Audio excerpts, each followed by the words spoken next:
Thanks, everybody. Welcome to Build. I'm your host, Ricky Camilleri. Our next guest is a journalist and anchor. She's the host of the Latina to Latina podcast. She's appeared on ABC News, Fusion TV, PBS, and now you can pick up Alicia Menendez's new book, The Likeability Trap, How to Break Free and Succeed as You Are. Please put your hands together for the wonderful Alicia Menendez. Hello. That subtitle was worth it just to hear you read it, Ricky. Really? Yes. Why is that? Because you said it with such oomph. I believe in it. Good. I believe in it. Well, you are always as you are, so that makes sense. Is that true? Yeah. I think so. Yeah. Yeah, you just saw me in the makeup room and I was quite grumpy. Yes. I think. Yeah. And you're it was like comfortable in your grump. Ricky can't control his emotions or like put something else in front of it. I actually, reading your book, I think in some respects, do you feel like that the fact that it's mainly couched as to be for women sort of sells it short in the sense that I relate to it and I feel a lot of these things on a regular basis, even though, as you said, I am all the time. I do worry about being likable. I do worry about a lot of the different things that you talk about here. I guess it's just that there isn't an expectation put on me as much as there are on That's women. exactly right. I mean, I certainly think that there are men who contend with this question of likability. I think that particularly people of color tend to deal with this question. Anyone who has a marginalized identity from the office or world that they're in. The difference is that we socialize girls and women to really care about what others think and to think of themselves in relation to others, something that's called hyper-relational focus. So while you've thought about it, I would contend that I've probably thought about it at least twice or 3 times as much over the course of my life. And then if you add up all those hours, it's a lot of time and a lot of energy that I've spent on a thing that I can't control, right? Because that's what makes likability so challenging, is that you can be exactly who you are, and I can experience you as a totally likable person, and then you'll meet this woman over here, and she hates me. She hates you. And that actually has very little to do with you. It has to do with our different subjective interpretations of what makes for a likable person. And focusing on those subjective interpretations leads almost no results. For the person both having the interpretation and for the person experiencing it. I mean, one of the things that I talk about in the book is the fact that women tend to get a lot of critical subjective feedback, meaning that the vast majority of feedback that women get is based on others' opinions of their style. And it tends to go in one of 2 directions. Wait, when we talk about critical feedback, though, I wonder if it makes sense to say that it's broad critical feedback and we're not talking about the workplace or something. Because broad critical feedback, yes, workplace feedback quite often can't be subjective. When it is, it's wrong. And you can go to HR over something like that. Not really. I mean, there are certainly instances where that's the case. But I mean, if you think about the type of feedback that women tend to get, it goes in one of 2 directions. They're either told that they're too assertive, too comfortable with confrontation, they need to tone it down. That's not something you can go to HR over. You also have the other set of feedback, which is like, you're really great, really warm, everybody likes you, you just don't take up enough oxygen, you don't take up enough space. And confusingly, there are a lot of women like myself who've been given both sets of feedback, which just tells you how subjective and context specific that feedback is. And it very often is intended to help the person, right? It's like, you're great, you've got it all. If we could just tweak this one thing about you, then we could really have leadership material. The problem is you get enough of that feedback, you get really turned around. Turned around how? Turned around in the sense that, like, for example, I spoke with this one woman who's in her mid-30s, she's at a tech company, and you would think that she is a unicorn. She is hitting the mark. She is strong. She is warm. She is ascendant in her career, and people in her office seem to like her. And when I talked to her, she said, so much of my mind share at work has been dedicated to this question, and so much of my emphasis has been placed on trying to correct these stylistic things about myself. Like she said, I spend so much time in meetings doing like these power poses that you're taught to do to like take up more space as a woman, that she's like, I'll forget what's happening in the meeting because I'm so focused on trying to make myself larger. And I asked her, I'm like, well, do you know who your authentic self is? And she gives me these like, well, my authentic self is someone who wants to help other people achieve results. And she catches herself midway and she's like, okay, that's total BS. Those are CEO talking points that I've taught myself. In reality, I have no idea who my authentic self is. So here you have this very educated, totally ambitious woman who's completely misaligned with herself. Do you feel like this is, I hate to go back to this, but do you feel like it is only in regards to women or more predominantly women? Because I do feel like we live in a culture that is constantly about how we categorize, how we perceive, how we critique each other all the time, be it men or women. And I can very much see wildly successful male CEOs going to a meeting and being like, okay, I've got to wear this fleece that is uncomfortable because this is and my Allbirds sneakers because this is like what a tech CEO wears. Yeah. Or when I go into a meeting, I have to think about like how I'm presenting myself, how I'm projecting, making sure that the thing that I say is doesn't have too many jokes because I like to joke around. And I also like to be self-deprecating. So I can't be too self-deprecating in a meeting, even though I know that that is some ways to sort of pull people in. Right. I'm charmed by the fact, sincerely, that you are experiencing this because That I'm also an insecure disaster. Well, no, I mean, insecure may be a disaster. No, but I do think that there are expectations we have, and I think, for example, like men aren't allowed to express sadness in the workplace. Like a man who expresses sadness takes a competence hit at work, and that shouldn't be so, right? Like if you have stuff going on in your life that is happening outside of work, you should be able to come to work, and that is a part of what you're going through and who you are as a person, and you should be able to be sad and still be seen as someone who has leadership potential. The difference is these penalties tend to hit women a lot harder, right? So like when you talk about something like candidates running for political office, voters will vote for a candidate, a male candidate, even if they don't like him, so long as they think that he's competent. For a woman candidate, they have to both like her and believe that she's competent. So she has to clear two hurdles where a male candidate might be up against that and maybe doing some element of performance. Right. If you're Donald Trump, you can be unlikable and incompetent and get into office. I mean, the challenge there is that there are people who don't question that competency, right? Like there are people who both find him likable, again, totally subjective, and people who believe that he's competent. But then all of these women candidates, I mean, just by virtue of putting their name at the top of the ticket, the day they declare, that is a new negative because they have said, I am someone who believes that I am worthy of power. And people end up criticizing them for things that they don't criticize men for. Yeah, I mean, even so some of the things like when you talk about the way a woman candidate looks, whether you're saying that she looks school marm, like grading in some way. Yeah, or even like there was a description of Nikki Haley in the Washington Post from a few years ago that just like talked about like how she looked like a real housewife and how her suit was so like tailored and trim. It doesn't matter whether it's positive or negative. Just the fact that you're bringing attention to her looks automatically takes away from her competence as a candidate. So that like that's part of the challenge, which is not even just when you're being critical. It's not even just when you're being critical in the workplace. Just all of the words that we use carry so much weight. So like one example that I've had to contend with, because I use this word all the time to describe women, is helpful. Right? Like that sounds like a really complimentary thing. Jen is really helpful. The challenge is that calling a woman helpful often has the unintended consequence of limiting her to a helper role. Because when you say that she's helpful, I don't know, did she get everybody coffees or did she crunch the Q3 numbers? So one of the things you want to shift away from is, instead of calling a woman helpful, being really specific about what it is she contributes to a project. And to your point, I think that's a good thing to do with someone of any gender, right? Just like be as specific as you can about what that person is bringing to the table so that I have a better sense of how I should be valuing that person. I agree with you 100%, and especially in regards to these are all good things to do, whether you are in the workplace, whether you are at home. You should always be kind of aware of how your language, how your behavior affects another person, whether it undermines them or whether it praises them. You should be considerate of that. I do wonder sometimes if we live in an age where we are almost too hyper-conscious of how we behave, and so therefore likability ends up translating in so many different ways, and we can no longer be in the moment. We can no longer... Every interaction we're having is that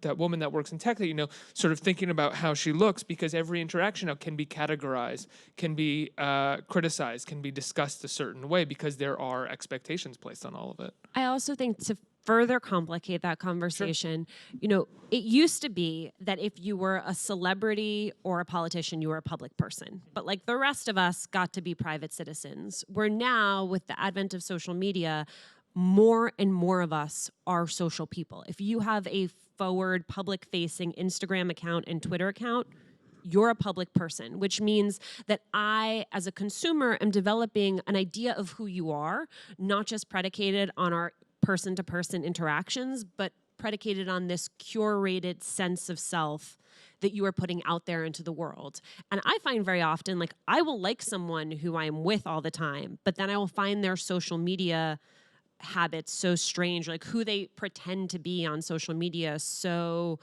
disorienting because it's not who I know in person, right? Have you ever had that experience? And that it's like Both ways too. I've had someone who I've found on social media to be a troll. All of a sudden I've been like, wow, this person's addicted to trolling people.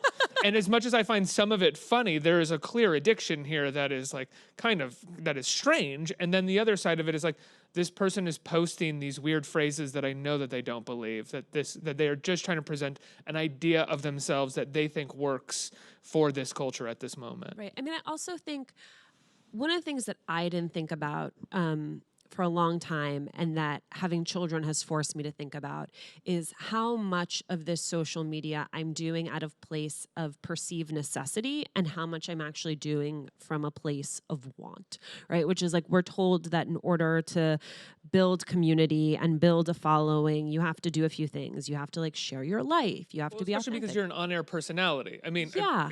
if you don't mind that definition. I mean, Do you mind that definition? I don't mind it at all. I think it's kind of funny. Yes. But I mean, you are a public-facing person whose career is dependent upon how public-facing you are and building an audience. So therefore, it is, in some respects, part of your job to be. But even then, you have to ask yourself, where's the line, right? Like, it's one thing to say, like, I was on Bill today with, like, at Ricky Camilleri. Like, that's one thing. It's another thing to be like, and here's a picture of my kid eating breakfast. Like, where is that line between the public and private self? And how much of it is you sharing from a place of, I legitimately want to share this? Like, I talked to a bunch of influencers for the book, influencers, who all hate the word influencer, about sharing. And, like, the ones who do it well and the ones who are really excelling, they like love sharing. They're sharers. That is in their nature, right? Like they would be a person in an office environment who would share a lot about their life with the office, where that's not who I am, right? And there can feel like there is a pressure now to do that without really asking yourself why you're doing it, what the value of doing it is, and if it really serves you. And I think there's also this pressure to be like always on.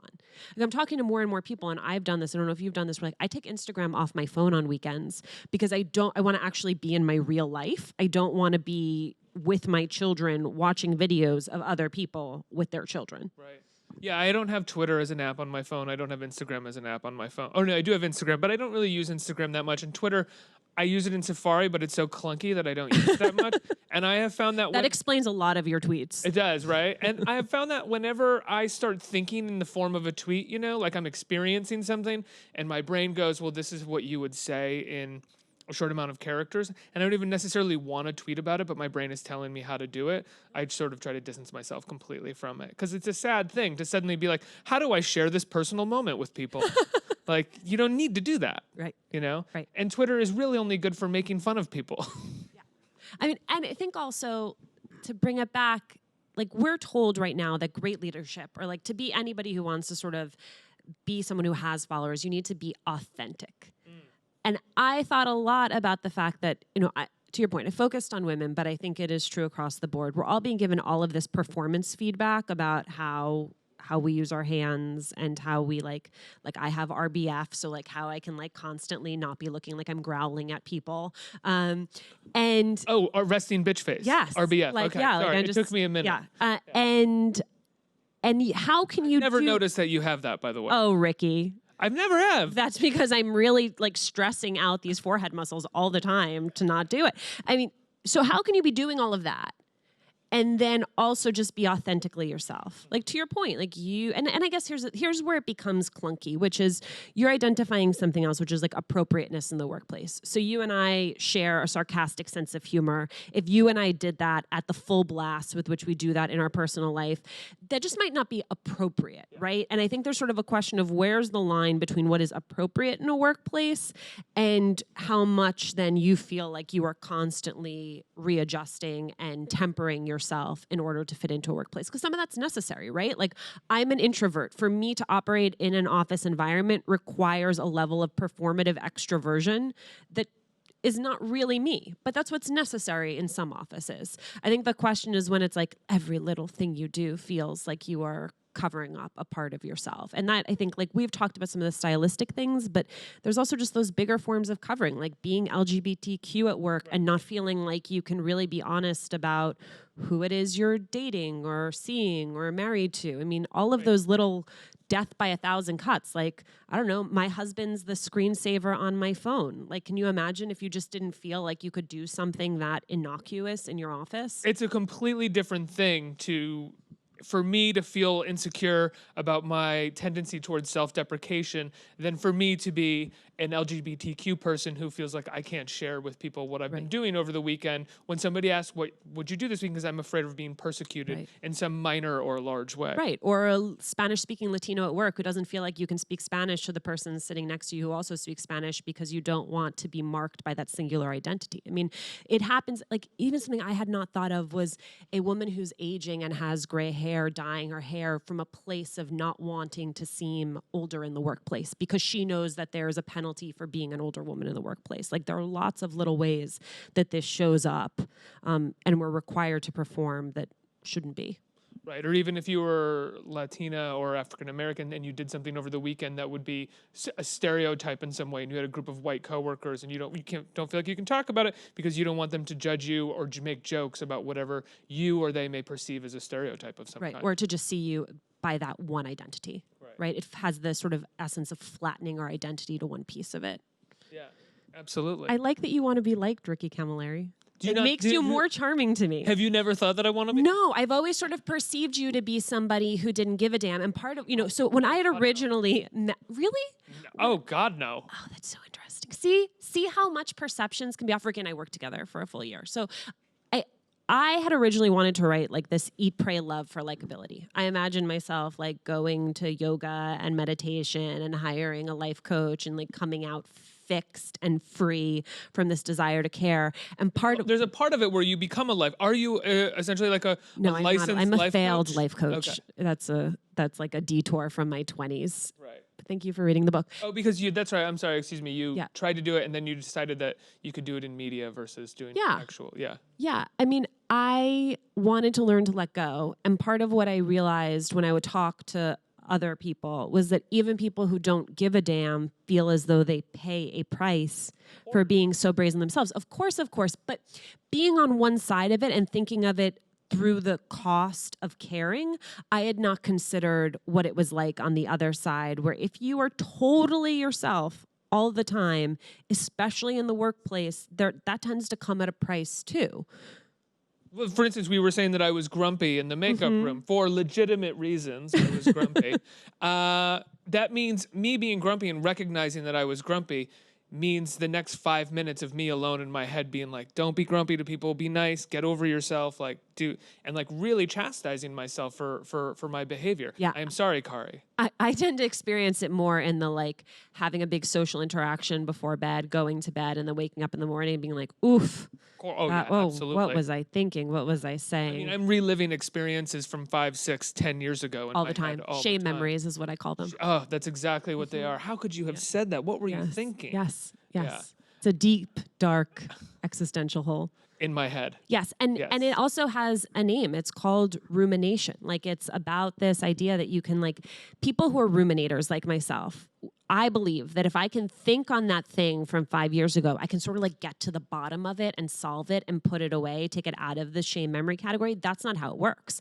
I actually end up getting more twisted over the entire thing because there are new dynamics that these people are like, what is going on here? But it is not actually a healthy thing. And part of what you want to learn to do is to catch yourself in the act of ruminating, sort of throw your hands up and walk away from it with the realization that you're not going to actually get to an answer. I think that is something that comes with age though, too. Like I'm 35 now, and I have found that my ruminations over shame moment, what did we call them? Shame memories. Shame memories end much quicker than they used to. I mean, we're also just tired. Yeah. They begin and I'm like, fuck it.